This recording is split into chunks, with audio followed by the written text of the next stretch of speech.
Hello and welcome to Newscentre. I'm Parikshit. Luthra. On to the big story that we are tracking. Environmental activists and opposition parties across 4 states are protesting after the Supreme Court delivered an order on the 20th of November accepting the recommendations of a central government committee on a new definition for Aravalli Hills. According to this new definition, any landform with an elevation of 100 meters or more above local relief is an Aravalli Hill. Aravalli Range, on the other hand, is a collection of 2 or more hills within 500 meters of each other. This definition was recommended by an Environment Ministry-led committee comprising of representatives of Gujarat, Haryana, Rajasthan, Delhi, Geological Survey of India and Forest Survey of India. Here is why experts are worried. They say the new definition will encourage mining, construction and commercial activities. According to some activists, only 8.7% of the Aravalli landforms will be eligible for protection after this. Experts say 90% of the Aravalli range in Rajasthan will be vulnerable after this new definition. Overall, a substantial portion of the Aravalli Hills across 4 states will become unregulated. According to experts, this definition could lead to massive ecological damage and desertification. Aravallis play a crucial role in preventing desertification and maintaining groundwater levels. There is a worry that the new definition will increase the risk of destroying the natural beauty of the Aravalli range, and the judgment will remove ecologically sensitive land from legal protection. After widespread protests, the Union Minister for Environment and Forests has tried to clarify that the judgment does not imply that there are going to be relaxations for mining in Aravalli Hills. The government said that it's wrong to conclude that mining is permitted in all landforms below 100 meters. The government said that the Supreme Court, after a lot of deliberations, has accepted the government committee recommendations and imposed an interim moratorium on new leases. Minister Bhupendra Yadav said that mining remains completely banned in Aravalli Hills area in Delhi, and there is no change in reserved and protected areas of Aravalli Hills. He added that mining is allowed only in less than 2% of the 1.47 lakh square kilometers of Aravalli area across 4 states as of now. But despite this clarification, experts and lawyers have a lot of questions and say that the government must make this clarification before the Supreme Court. We will discuss that and much more in just a bit. But first, let's listen in to the Environment Minister. Permissible area of mining तो पहले तो allow नहीं होगी जब तक कोई area identify नहीं किया जाएगा. इकोलॉजिकल सेंसिटिव, उसकी सेंसिटिविटी देखनी होगी. Conservation critical and restoration priority areas within Aravalli landscape where mining shall be strictly prohibited और permitted only under exceptional and scientifically justified circumstances. तो ये तो अरावली के प्रोटेक्शन के लिए है. And joining us now to discuss this is Dushyant Dave, Senior Advocate of the Supreme Court. Dushyant Dave, thank you very much for joining us. First of all, could you give us a sense of the problem with this definition of Aravalli Hills? What was the definition earlier? And now, this new uniform definition that has been accepted, which says that only landforms which are more than 100 meters from ground in length are Aravalli Hills. Why is this problematic? See, first and foremost, I think people must realize that Supreme Court's order, and I just heard the Honorable Minister, clarifying the position, and I respect Mr. Yadav, he's a good friend, but I must disagree with him. Supreme Court's order of 20th November 2025 is a sugar-coated pill, and sadly, it is a bitter pill. It has opened up new vistas for degradation of the Aravallis, for destruction of the Aravallis, because once you accept this definition, then there is no letting it go, because government apparently wanted it. The old definition which was given by Forest Survey of India way back in 2010 to the Supreme Court and accepted by the Supreme Court was not required to be changed. So it is the government of India, together with these states which are, are run by the same political party, they requested the Supreme Court for constitution of a new committee. And the committee has come out with this definition, which makes complete mockery of a mountain range. You look at the common dictionary meaning of a mountain range, it will tell you that it is a series of more or less connected mountains ranged in a line. It is more or less parallel lines of mountains. It is an area in which greater part of the land surface is considerable degree of slope. Upland summits are narrow and small, and there are great differences in elevations within the area, commonly to over 2,000 feet or 610 meter. Now, this is a contiguous slope. Now, if you are going to say, as the new definition suggested by the committee is, that you will only treat it as part of the Aravalli if it is 100 meter and more, then I think most of the areas which is protected today will open up for all kinds of, commercial, business and other activities, including mining, because Aravallis are extremely rich in terms of minerals. And everybody knows that the business community's eyes are on Aravalli. Supreme Court, I must say one thing with great sense of sadness, has not been really, I would say, very careful about doing this, because we saw earlier during Diwali, it was the Supreme Court which, at the instance of the government, permitted firecrackers to be burst in Delhi and other areas, saying green firecrackers. Now, have you come across a single case where somebody, blasting yellow or red or blue firecracker has been arrested? No. Because what happens is, once you give them a license, as the Supreme Court has given, it is bound to be misused in this country. And government, I'm really sad to say that government has not stopped this nonsense. Right. Mr. Dave, yesterday the minister said no mining is going to be allowed in Delhi. There is no change. Out of the total 1.47 lakh square kilometers of Aravalli Hill area across 4 states, only 2%, less than 2% is the area where mining can actually take place as of now.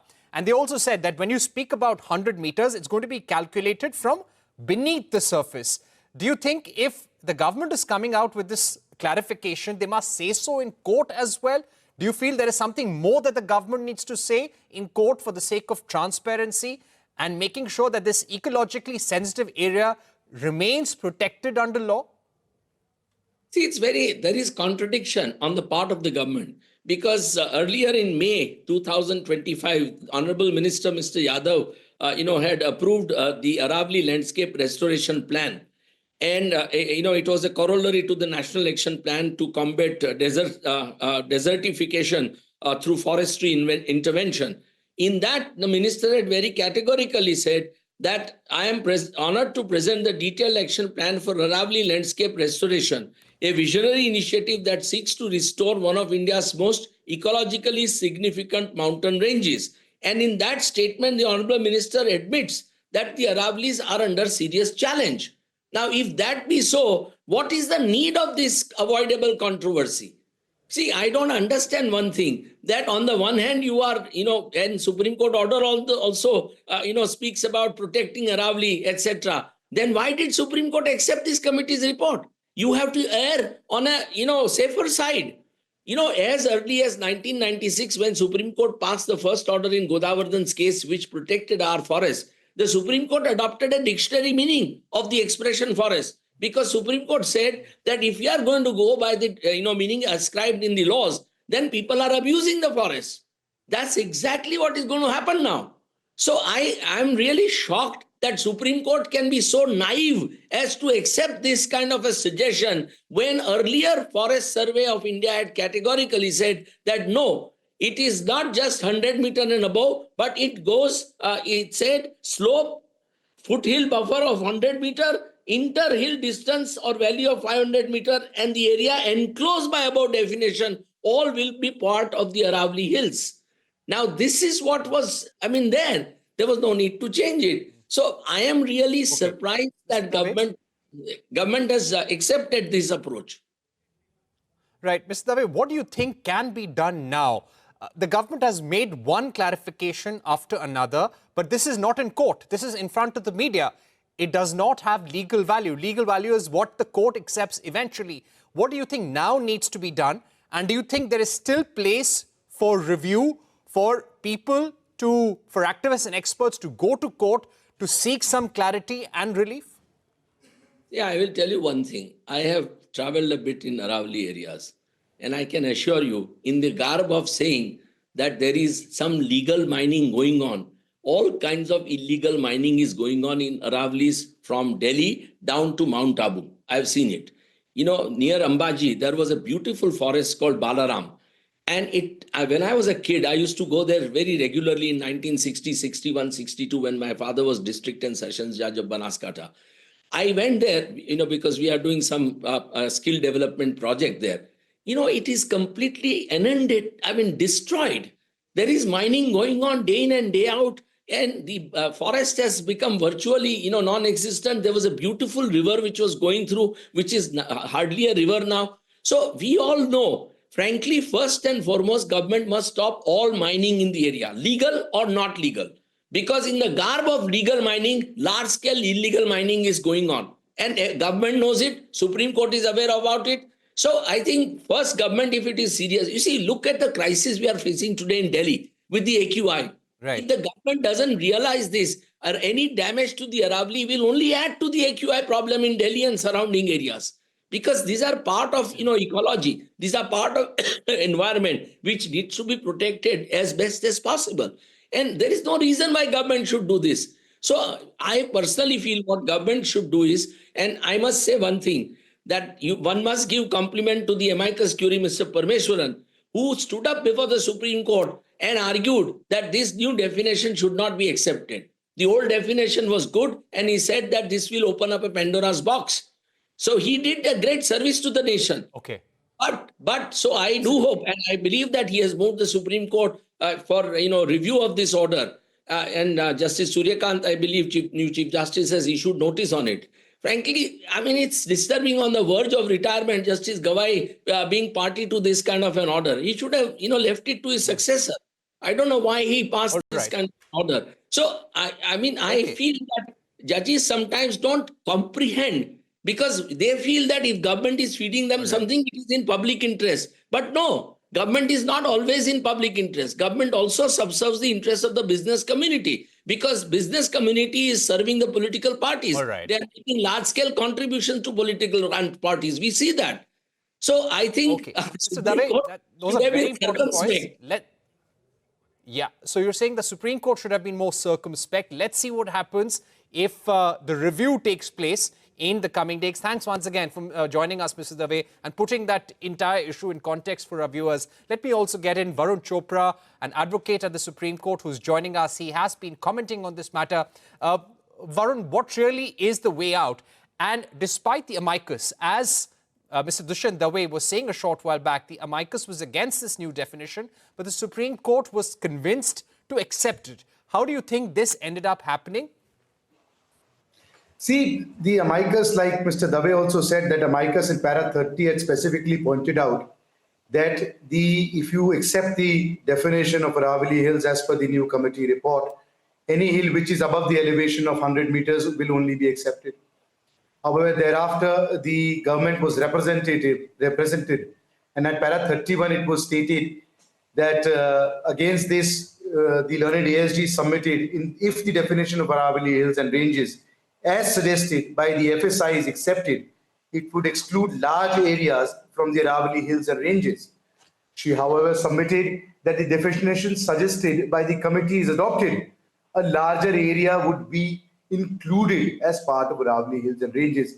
So it is ex facie that there was some major confusion in understanding that any person could understand that if I say elevation of 100 meters and a slope of 3 degrees, which will include a larger area.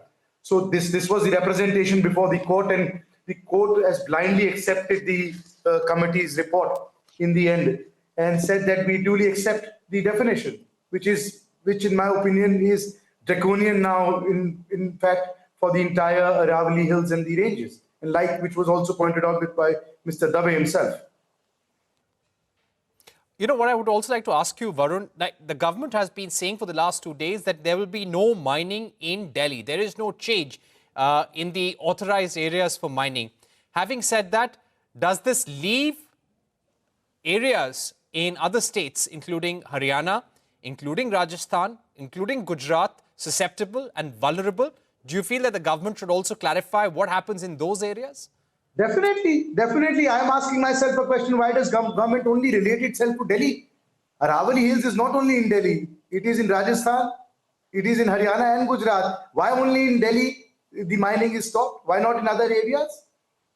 There is a reason behind it, because there are mining leases which are already going on, and the judgment says the illegal mining which is already going on will not be touched upon. Right. And they will be in strict accordance with para 8.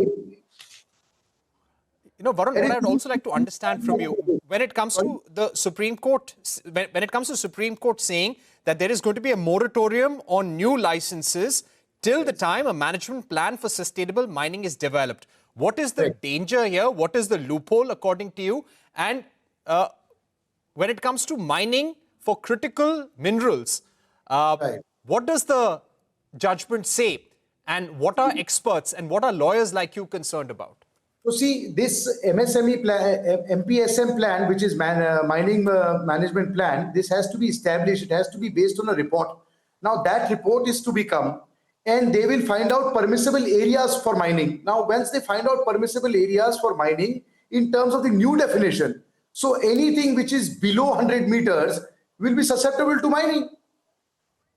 That is the actual danger which one has to look into, and that will be the loophole which the mining association and the mining parties are going to look at. All right. Thank you very much, Varun, for joining us on the program, sharing with us your concerns about the judgment of the Supreme Court, the new definition, and what the government must do next in terms of bringing a clarification and making sure mining all across the Aravallis, be it legal or illegal, must stop completely. We take a short break at this point, but when we return, we speak about the economic momentum in the country. India and New Zealand finalize a free trade agreement. This marks India's 7th trade agreement since 2021 as the government attempts to diversify the export markets amidst uncertainty over a US trade deal. We discuss all the economic developments, the government's reform agenda with CI President Rajiv Memani on the other side.